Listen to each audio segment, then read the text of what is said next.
In 2040, the Tantalus base is built on Mars. A crew of 8 astronauts leaves for a 6-month sample collection mission, and today is their last day. In 19 hours, the Aurora spacecraft will arrive from Earth to bring them back. In the Martian desert, Vincent and Rebecca guide a rover to an excavation site, noticing an incoming sandstorm. Once there, Vincent calls Kim on the radio to tell her it is time to return to base, reminding her to prepare for departure. However, Kim ignores him and continues digging, eager to find good samples. While they wait, Vincent tells Rebecca that he is tired of Kim's attitude and is looking forward to going home, even though the 6-month trip to Earth does not excite him. When Kim finally gets on the rover, he complains that he is returning empty-handed, as 6 months was not enough time to achieve significant results.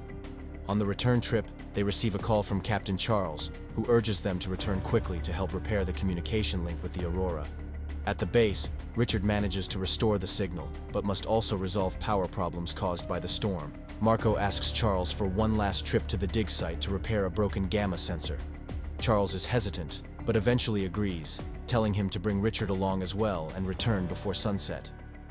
When the trio arrives and sees Marko and Richard leave, Kim complains that it is not fair that she was forced to return while the boys can leave again.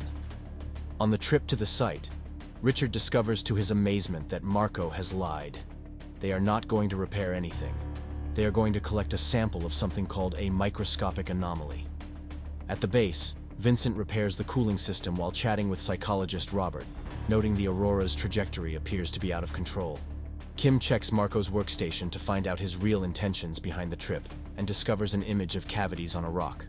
Rebecca points out that the cavities appear to be microbial tracks. And looking at the sample under a microscope, they find signs of bacterial cell division. This means Marko lied because he does not want to share the credit. Angry, Charles calls Richard and Marko to announce that the excavation site is now off limits. However, Marko tells Richard to pretend he did not hear Charles because of the bad signal. Then Marko takes a soil sample from the excavation site, and as he watches it closely, the ground beneath him begins to shake and suddenly collapses, causing Marko to be trapped underground. Richard rushes out of the rover to help him, but he cannot see well because of the steam.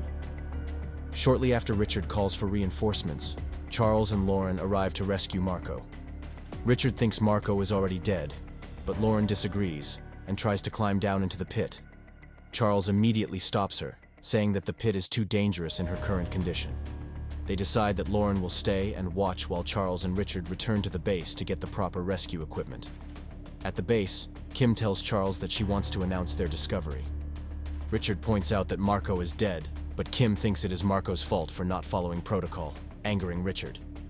The group contacts Mission Control, which has seen the report, and gives them permission to retrieve Marko despite the risk.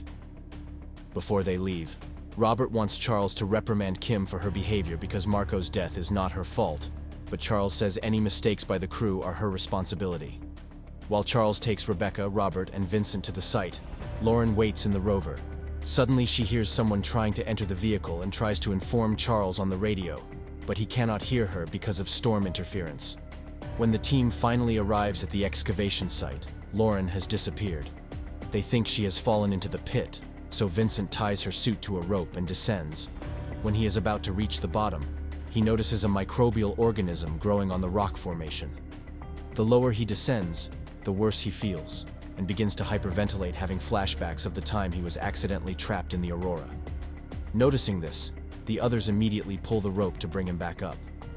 Vincent takes a moment to calm down and tells them that he did not see anyone down there. Then Robert looks around the area and is surprised to find 2 sets of footprints heading toward the base. This makes no sense, because they could have simply caught the rover. The team calls Kim to tell her to prepare for possible casualties, and in return, Kim points out that if Marko's suit is damaged, he could suffer brain damage from the lack of oxygen. At that moment, Richard checks the tracking system and sees 2 figures 50 meters from the base. As Kim tries to establish radio contact with them, Richard goes to the airlock to let them in. At the same time, Kim sees a strange figure slowly approaching the base. Richard opens the airlock, and Marko falls to the ground, revealing a hole in his helmet. Richard helps him remove it, but backs away shocked when he sees that Marko now looks like a zombie. Suddenly, Marko gets up and grabs an electric drill to attack Richard, stabbing his abdomen. Richard falls but manages to move enough to activate the alarm. Kim rushes to the airlock, but as soon as she sees Marko, she runs away to hide in another room. Soon after, Lauren also reaches the airlock, revealing that she too is infected. Richard struggles with his pain and manages to run to another room, blocking the door behind him. Lauren goes after Kim instead, who starts fighting the creature to the best of her ability, considering she is not a soldier.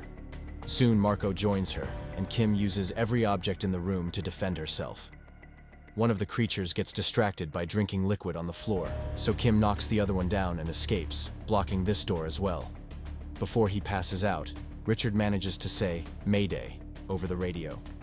When the others return, Charles tells them to wait outside while he investigates, finding a complete mess inside.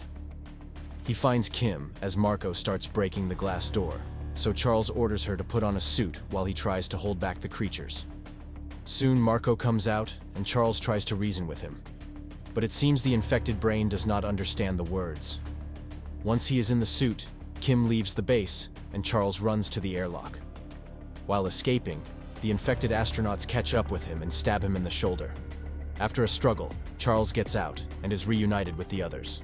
They deactivate the door to trap their sick friends, and Vincent complains, but Kim shows them the faces of the creatures, pointing out that they are no longer human. The group runs to hide in the greenhouse dome, and Rebecca does her best to treat Charles's wound, even though she is not a doctor. Charles realizes that he is dying, and is saddened because he cannot remember what his family looks like. So he asks the crew to tell his family that they were in his thoughts. Suddenly, Charles grabs Robert by the neck, so the others have to pull him back and try to calm him down. A desperate Vincent holds him down until Charles has difficulty breathing. Vincent thinks he is dead, but Kim immediately straps him to the table in case his body revives as Marko and Lauren do. Upset by the sight, Vincent covers the body with a blanket. As they discuss what to do, Vincent looks under the blanket and sees the infection spreading. Moments later, they hear an explosion coming from the base, which means the creatures have managed to use an explosive in the airlock to break free. Nevertheless, Kim suggests that they return to the base because the greenhouse's communication system is not as strong as that of the base. The creatures manage to break through the greenhouse door and enter, so the crew escapes through the opposite door to descend into the valley. But Charles wakes up and follows them like a beast. Vincent manages to temporarily stop him by blocking the door with a bench. The group hides in an empty container to refresh, and Kim decides they need to contact Aurora, so Vincent volunteers. The creatures use the base's equipment to break down the greenhouse door, so Kim sprays Charles with antibiotics, hoping it will work. Vincent returns to the base, trying to call Aurora, but he cannot do much because the power runs out. The creatures return to the base, and the team decides to set a trap. Their strategy is to try to hold the monsters back and spray them, but the monsters quickly learn to defend themselves. As the group works to keep the monsters at bay, Richard suddenly appears and surprises Vincent, who hits him with a flashlight. Robert tries to use the oxygen tube to stop the infection, but when he turns around, Richard is already outside the base. Robert becomes frightened and tries to escape with Vincent following him. Robert manages to get a sample of Charles's blood to use as proof that the infection did not work. Eventually, they manage to reach a rover, and Kim decides to take another vehicle to the dig site to leave Mars. Robert is so frightened that he runs out of the base alone, leaving Vincent and Kim behind to defend themselves. The base loses power, and the rover deactivates, so they wait until dawn to recharge it. While they wait, Vincent sees Robert running away, leaving Rebecca behind. The next morning, the Aurora approaches, and Vincent tries to stop them by radio. But Robert and Kim cannot hear him. When he wakes up, he finds Rebecca trying to remove her helmet, and to his surprise, she is still alive. This is not a good sign, because it means she is also infected. Vincent escapes and boards the Aurora, where he finds Robert infected but conscious. After a struggle, he manages to throw Robert out into space. He sends a final message to prevent the infection on Earth, saying goodbye and preparing to crash land on Mars. Video is over. Subscribe to our channel, activate the notification bell, and become part of a community. Subscribe now, leave a like, leave a comment, and indicate which film you would like the recap of. Thank you.